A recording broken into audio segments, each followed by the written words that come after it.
My first bike was a Honda 60, and my brother and I had to share it. And I was primarily the driver. I guess I was the most aggressive one. He rode the bike back. And when I was 12, we were racing some of our guys in my neighborhood, and we took a tumble and kind of got scraped up. And my parents always said, if you get scraped up, we're going to get rid of it. So we went and got long shirts and tried to cover everything up and go to dinner. And next thing you know, the blood's seeping through our shirts. And we got rid of the bike a week later. So that was the end of my motorcycle career at the age of 13 until now. And I'm right back at it. I love it. Tonight on Two Wheel Tuesday, he's the best basketball player the world has ever seen, and he loves motorcycles. Michael Jordan, an exclusive interview on Two Wheel Tuesday. Plus, trail riding and trial riding. What's the difference? We tell you all about it. We get into the politics of motorcycles with Ed Moreland from the AMA. All that and more tonight on Two Wheel Tuesday.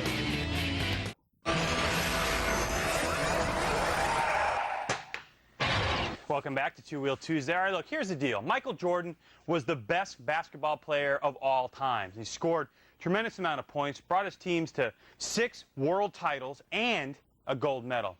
Now, when Michael Jordan, who is one of the biggest celebrities in the world, is interested in motorcycles, it's big news for all of us because we want more people involved in motorcycles, right? Get more people riding. Michael can bring exposure to people that never thought about motorcycles. So when he said to me, I want to do an exclusive interview for Two Wheel Tuesday, we were extremely excited because it's Michael Jordan. So these next couple features are his story on why he loves motorcycles so much.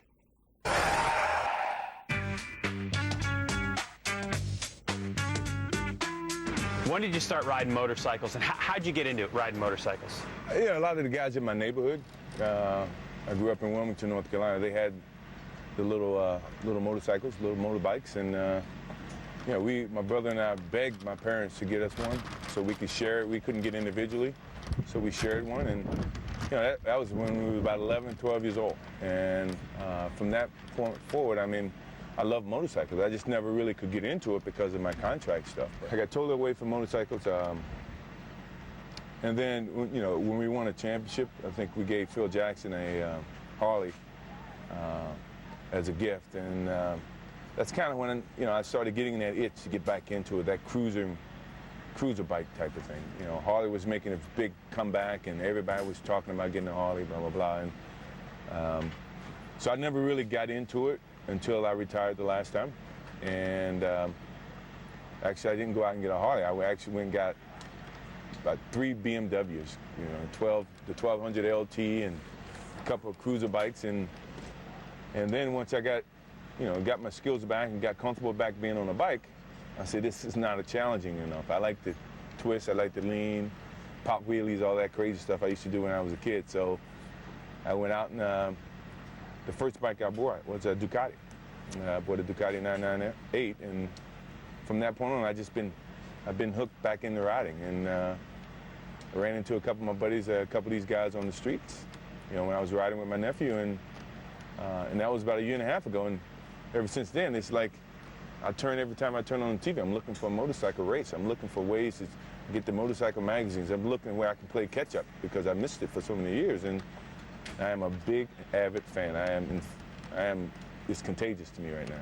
When did you discover motorcycle road racing, that you liked to even be involved with motorcycle road racing? I didn't know anything about it. That's the most peculiar thing is that when I ran into Montez and James and Noble, these guys had all this gear, and the boots and everything, and I'm riding jeans and riding, with the sweat top and tennis shoes, and the first thing they told me is, if you're going to be out on the streets, go get the protective gear.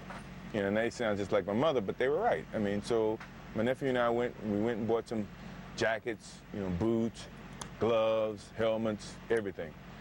And then I just, once I got to know them more about it, and just getting to know them, they told me about AMA racing, and they started throwing out names that I never even heard of, Nicky Hayden and Valentino Rossi and all the things that, World MotoGP, and I'm saying, hold up, I've been missing something. I haven't even heard of this stuff. And then I started playing catch up through them. They started giving me more information about road racing and the magazines and watching it on TV and Speed Channel and all that other stuff. And once I started to see it, I was a big NASCAR fan. My father was a big NASCAR fan as I was growing up. Being out of North Carolina, you got to get hooked on it. So I knew about speed. I was very, I was very interested in speed and fast cars. So when I started watching motorcycles, I'm saying, shoot, wow, this is pretty wild. I can actually see what the guy's doing on the bike, And once I started watching, I said, I got to get out there and do that stuff. So I asked James, I asked Montez, I said, how can we get on the track? He says, well, we can go out and rent Blackhawk. I said, okay, well, how much is it going to cost? He said, about $5,000 for the day. I said, done. All I need to do is get leathers, get bikes, gas, tires, blah, blah, blah. You get all that stuff, we get the bike, I get the track, and we just go up there and I start learning, how to ride road racing. And that was the best day that I had in a long time, where the focus wasn't on me. I'm sitting here learning from Montez. He walked, we did the track walk, and James and all those guys started giving me what they knew about road racing. And I've been hooked ever since. It's commercial time on Two Wheel Tuesday, but never fear, we'll be back with more from Michael Jordan, so stick around. Well, we're at Gingerman Raceway, and a very cloudy day right now, so hopefully it'll clear up. Basically, I've gotten to be pretty decent friends with MJ. He loves to play golf. We have very similar, likes in life. Some of our mutual friends that we have, know that we both like to play golf. And since he's involved this year with Montez and everything, bringing his team into the paddock, what better opportunity to play golf with Michael Jordan than that, for me. And we got to go play a couple rounds together, and I got to know him a little bit. And since then, it's just it's been great just getting to know about him. And I'm obviously a huge fan. And since then, now we've been coming to my schools and riding with me, and it's been a good time. Well, I didn't jump right into it. I had to crash about 3 bikes on the streets and stunning and popping wheelies and things like that. And then, the wisdom within my 41 years old, it says, you better get into class and let's learn, and understand what the fundamentals. It's no different than trying to play basketball. If you don't know the fundamentals of basketball, then you can't play. You think you can. A street player always thinks he can play until he gets in there with me or with someone else, and you see there's more to that. Well, that was kind of like I was doing with motorcycling. I was riding with the street guys. So now, I had the opportunity to meet Jason, so I said, let's go learn what the fundamentals are about riding, so that at least I can avoid some of these crashes on the street. So when I met Jason, he invited me up to Road America. Well, originally he was just going to come to the one day at Road America, and I'd kind of expressed to him, I said, you're going to come the first day and you're going to want to come the second. I really don't have time enough to stay for 2 days. The first day he came with a bunch of friends. Once I got in that class, I had to come back the next day. At the end of the first day, he kind of said, hey, can I come back tomorrow? And he came back on his own the second day, and it was just great. And I'm driving 2 hours now. It's not like it's 30 minutes away from my house. I drove 2 hours, and then I'm here, and I'm looking for opportunities of getting back on the track so that I can gather as much information that I get from those guys, so that it enhances my riding technique and my fundamentals. He's just such a huge motorcycle enthusiast. I mean, he loves riding. That's the neatest thing. But he's also used to performing at such high levels with what he did. I came from a sport where I won 6 championships, and I was top of the world, and I was the best of what I did. Now you're not.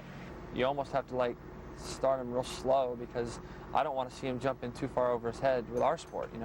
It's easy to get yourself in trouble. If you don't listen to the best of what these guys are giving you, you can kill yourself out here, and my ego's not that big. There's just no ego there, which is unbelievable. At first, when I started, I was fighting the bike. Me and the bike was never compatible. It's like he was my enemy. I'm trying to fight him, he's fighting me. We helped him with a lot of different things, and he listens really well. He's a real good student, and he does really well. It took a couple times. It took a couple scares, for me to trust it, and if I trust it, it's gonna respond well with me. And that's the thing that these guys teach, is that, first of all, it is a little awkward in terms of some of the things you're gonna be told and some of the things you have to do, but once you get to that point and you trust it, so much easier. The ride is less work on your legs.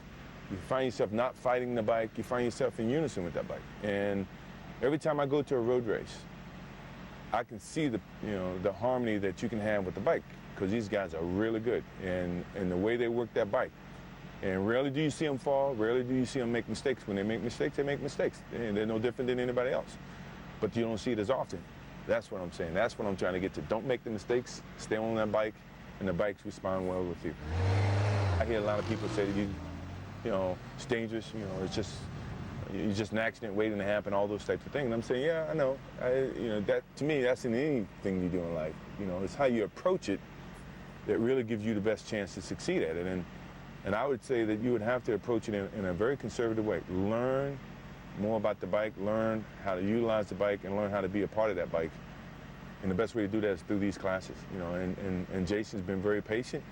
He's very articulate. You can understand it. It's very simple. It's not, you know, the technology or the terminology is not something that is foreign to you. You hear it, you understand it, and you see it. You know, he's very simple with it. So that would be my advice to anybody that's starting to ride. Yeah, we're almost out of time here on Two Wheel Tuesday, but when we come back, the last segment with Michael Jordan and more, so stay with us on Two Wheel Tuesday. I always thought there was a possibility that I could race in AMA. It's just that, you know, I just knew that I had to work on my skills and get the proper equipment, you know, and still learn some more. You know, just because you can race around a racetrack and road race, it's still, there's a couple levels that you have to progress to even get out there and run around and try to qualify with those guys. I think even Montez, and I use him as an example because he is such a great friend. And when we talked about getting on the track and racing the AMA, you can see the lights in his eyes just pop wide open, you know, because he was getting a great opportunity. And the thing that he found out too, that it's not your everyday street riders, you know, where you can get in Chicago and you can outrun everybody on the street. These guys are good. This is my first year in the AMA, so it's rough.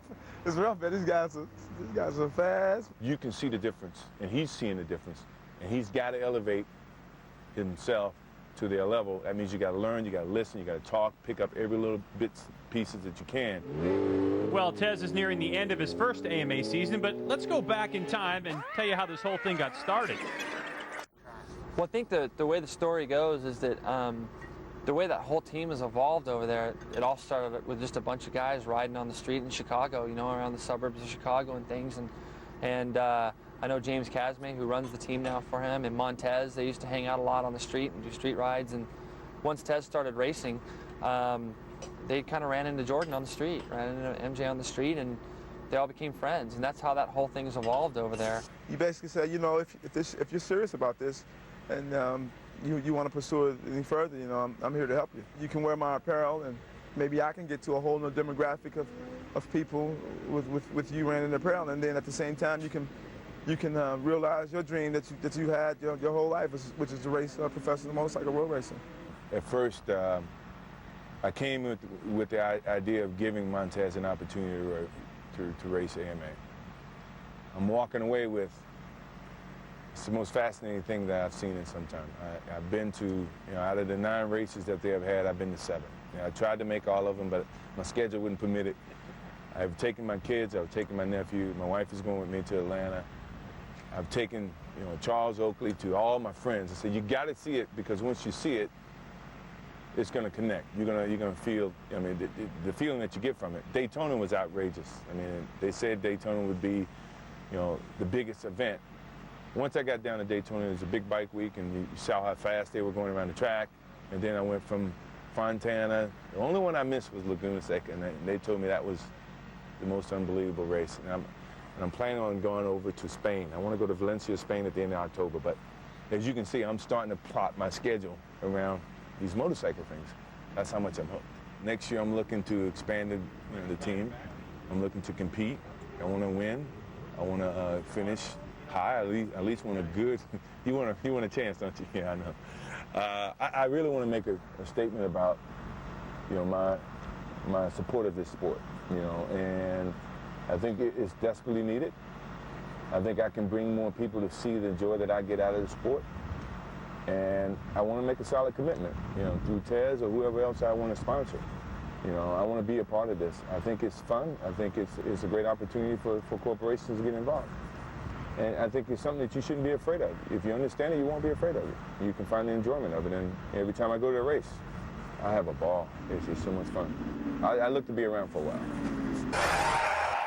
Well, it's really cool to see Michael Jordan involved with the sport. And in 05, he's going to employ 3 riders. Montez Stewart, his guy from 04.